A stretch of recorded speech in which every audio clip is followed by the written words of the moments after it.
మన తెలంగాణలో గద్దరన్న పేరు మీదుగా అవార్డుల సంబరం జరిగింది. దాదాపు 14 ఏళ్ల తర్వాత తెలంగాణ ప్రభుత్వం సైమా అవార్డుల సంబరాన్ని అది మన గద్దరన్న పేరు మీదుగా జరుపుతుంది. ఈ అవార్డుల ముఖ్య ఉద్దేశం గద్దరన్నను స్మరించుకుంటూ అవార్డుల ప్రోత్సాహంతో తెలంగాణ సినిమా ఇండస్ట్రీని మరింత బలంగా చేయాలని. మన తెలంగాణ గద్దర్ అవార్డుల గురించి కంప్లీట్ ఇన్ఫర్మేషన్ వీడియో తప్పకుండా చూడండి. మన ముఖ్యమంత్రి రేవంత్ రెడ్డి, డిప్యూటీ సీఎం బట్టి విక్రమార్క, సినిమాటోగ్రాఫర్ వెంకటరెడ్డి కోమరెడ్డి వీళ్ళ ముగ్గురి ఆధ్వర్యంలో ఈ అవార్డుల సంబరం జరిగింది. టీఎఫ్డీసీ చైర్మన్ అయిన దిల్ రాజు కూడా దీనిలో భాగమయ్యాడు. యాంకర్ సుమా శ్రీముఖి ఈవెంట్ కు హోస్టింగ్ చేశారు. గద్దర్ అవార్డులు 11 విభాగాల్లో 36 అవార్డులు ప్రకటించారు. అందులో 6 ప్రత్యేక పురస్కారాలు, ఒక స్పెషల్ జ్యూరీ అవార్డు ఉన్నాయి.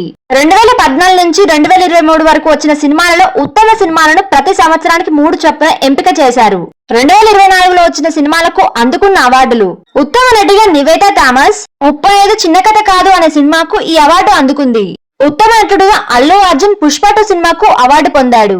2024 మొదటి ఉత్తమ చిత్రం కల్కి, రెండవ ఉత్తమ చిత్రం పొట్టేల్, మూడవ ఉత్తమ చిత్రం లక్కీ భాస్కర్. ఉత్తమ దర్శకుడుగా నాగ్ అశ్విన్ గద్దర్ అవార్డు అందుకున్నాడు.